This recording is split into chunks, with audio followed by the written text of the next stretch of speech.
Hello dear students, this is Paramjit Kaur. Today I will explain the interconnected power system. तो सबसे पहले ये समझने की कोशिश करते हैं कि interconnected power system क्या है.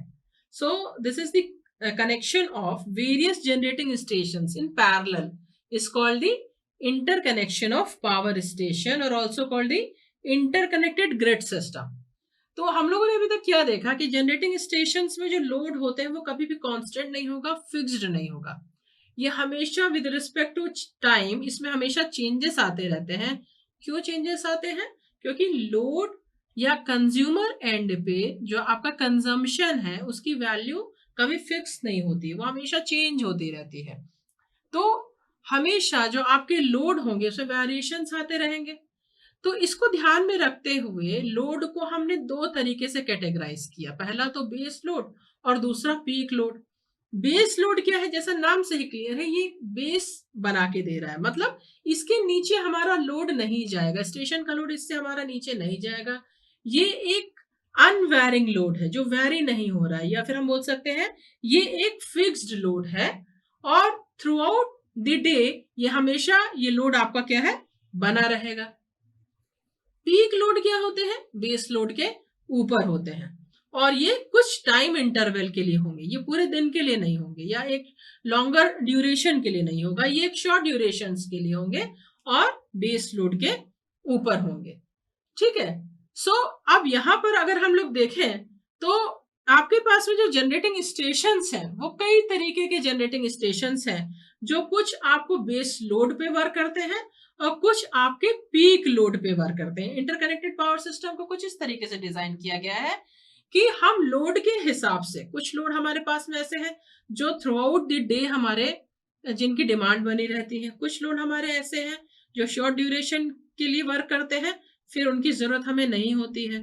तो एनर्जी को सेव करने के लिए, सिस्टम की एफिशिएंसी को बढ़ाने के लिए, कॉस्ट को रिड्यूस करने के लिए हमने कुछ जनरेटिंग स्टेशंस को बेस लोड के फॉर्म में और कुछ जनरेटिंग स्टेशंस को हमने पीक लोड के फॉर्म में कैटेगराइज किया हुआ है. ये डायग्राम आप देख रहे हैं जहां पर कुछ आपके प्लांट्स हैं जिसमें आपके पीक लोड प्लांट्स हैं, जिसमें आपके gas, diesel, pumped storage plants आ रहे हैं, हाइड्रो पावर प्लांट्स हैं, थर्मल पावर प्लांट्स हैं, न्यूक्लियर है, रन ऑफ रिवर्स है. तो ये कुछ आपके जनरेटिंग स्टेशंस हैं. कुछ आपके बेस लोड पे वर्क कर रहे हैं, कुछ आपके पीक लोड पे वर्क कर रहे हैं. The plant which are working as base load should be capable of working continuously for long time. Base load की मीनिंग क्या है? ये लॉन्गर ड्यूरेशन के लिए वर्क करेगा, राइट. दूसरी चीज क्या है? It has low operating cost and its repair is economical and speedy. Peak load power plants में क्या होंगे? Should be capable of quick start, fast synchronization, quick taking off load and fast response to load variations. तो इसको ध्यान में रखते हुए, इन categories को या इन कैरेक्टरिस्टिक्स को ध्यान में रखते हुए, ये जो आपने फिगर में प्लांट्स देखे हैं, कुछ आपके बेस लोड पे वर्क करते हैं, कुछ आपके पीक लोड पे वर्क करते हैं. तो चलिए देखते हैं कि जो आपका हाइड्रो प्लांट है सर्व एज बेस लोड और peak load efficiently. They are normally employed as base load as their capital cost is high. ये बेस लोड की तरह भी वर्क करता है और पीक लोड की तरह भी वर्क करेगा. पीक लोड की तरह कब वर्क करेगा? ये जब आपके पास में जो वाटर कैपेसिटी है आपकी वो सफिशिएंट ना हो. Then hydro power plant works as peak load. Now talk about the steam power plant.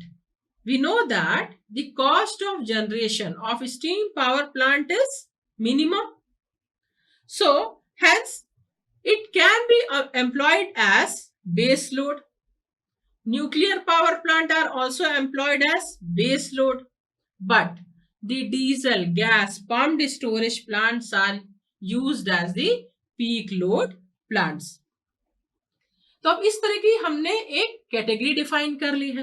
अब इंटरकनेक्टेड पावर सिस्टम की बात करें तो इसके क्या एडवांटेज है? अगर हमने इंटरकनेक्टेड पावर सिस्टम डिजाइन किया हुआ है, ग्रिड सिस्टम डिजाइन किया हुआ है, तो इसके क्या फायदे हैं? पहला इसका एडवांटेज तो ये हो सकता है कि अगर हमारे पास में एक्सेस लोड है तो इसको ये शेयर कर सकता है। अगर हमारे पास में कोई पीक लोड अगर हमारे पास में आ जाता है जनरेटिंग स्टेशंस में, तो ये क्या कर सकता है, एक जनरेटिंग स्टेशन से दूसरे जनरेटिंग स्टेशन में ये इसको पावर को लोड को एक्सचेंज कर सकता है। ठीक है। अब अगर जिसकी रेटेड कैपेसिटी ज्यादा हो, तो ये जो आपकी जो शेयरिंग है, अगर हमारे पास में अगर कोई एक्सेस पावर नहीं है तो हमने किसी और से इसको शेयर कर लिया, देन हमारी जो रिक्वायरमेंट है वो फुलफिल हो गई। सेकेंड एडवांटेज क्या है कि हम जो कुछ पुराने प्लांट्स है, कुछ इनएफिशिएंट प्लांट है, या फिर जो हमारे प्लांट जो ग्रिड सिस्टम से कनेक्टेड नहीं थे, बहुत समय से हम उसको वर्किंग मोड में नहीं है, उसको शॉर्ट ड्यूरेशन के लिए हम ऑपरेटिंग मोड में ला सकते हैं जब हमारे पास में पीक डिमांड है। ठीक है। And these units may not operate independently, but with grid system they can sustain the peak loads. और ये जो ओल्डर प्लांट है बहुत इफेक्टिवली सिस्टम में यूज हो सकते हैं। तीसरी चीज क्या है, तीसरा एडवांटेज क्या हो सकता है कि बहुत एफिशिएंट इकोनॉमिक ऑपरेशन हो सकता है। किस तरीके से अपना इकोनॉमिक वे में हमको ये फायदा पहुंचाएगा? The total load is arranged in such a way that more efficient plant can be used as the base load stations, which can work continuously throughout the year at high load factor. And the less efficient plant can be made to operate as peak plants. तो जहां पर हमको जरूरत है base load की, हम उन plants को बेस लोड के तरह से वर्क करवाएंगे। जहां पर हमें जरूरत है पीक लोड प्लांट्स की, हम उसको पीक लोड के आवर्स में हम उसको ऑपरेट करवाएंगे। अननेसेसरली हम किसी भी सिस्टम को कहीं पर भी हमें ऑपरेट करवाने की जरूरत नहीं है। तो this is economically better to us. तीसरा चीज क्या है कि इससे जो आपकी डाइवर्सिटी फैक्टर है या इफेक्टिव कैपेसिटी है सिस्टम की, वो इंप्रूव होती है। डाइवर्सिटी फैक्टर आपका इंप्रूव होगा सिस्टम का। नेक्स्ट क्या हो सकता है आपका, it is possible to work with lesser capacity with interconnected system. जैसे कि अगर मैं बात करूं कि किसी भी एक इंटरकनेक्टेड सिस्टम का कुछ मैक्सिमम डिमांड है, कुछ मैक्सिमम उसमें लोड की रिक्वायरमेंट आ गई, और उसके साथ में कुछ हमारे जो इंटरकनेक्टेड हमारे जो स्टेशंस हैं उनके कुछ अपने इंडिविजुअल डिमांड्स हैं, इंडिविजुअल मैक्सिमम डिमांड्स हैं। तो अगर मैं उन सभी की बात करूं तो ये सब मिलके जो आपके जो इंटरकनेक्टेड सिस्टम का जो मैक्सिमम डिमांड है उसकी वैल्यू को क्या करता है, ये रिड्यूस कर देता है। सो अगर ये रिड्यूस कर देगा तो हमारी जो इंस्टॉल्ड कैपेसिटी है वो भी रिड्यूस हो जाएगी। हमको लेसर कैपेसिटी का जनरेटर जो है इंस्टॉल करने की जरूरत है। तो ओवरऑल हमारा क्या है, economically this is beneficial for us, cost will be reduced.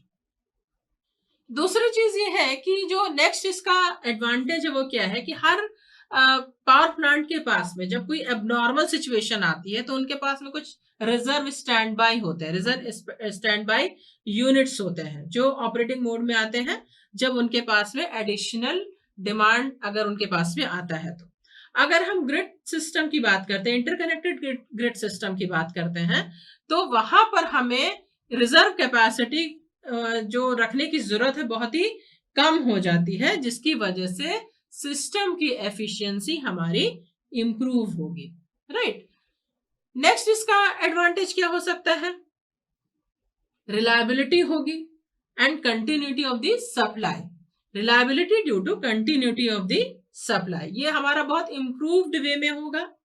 जब हमारा कोई भी किसी भी पार्ट में, किसी भी सिस्टम की किसी भी पार्ट में कोई फॉल्ट क्रिएट हो जाता है और कोई भी एक सिस्टम हमारा वर्किंग मोड में नहीं है या कोई भी हमारा मेंटेनेंस में हमारा कोई भी सिस्टम है, तो उस टाइम पे हम दूसरे सिस्टम की हेल्प ले सकते हैं, जिसकी वजह से हमारा जो सिस्टम है हमेशा रिलायबल मोड में वर्क करेगा, हमेशा वर्किंग मोड में हमारा सिस्टम रहेगा।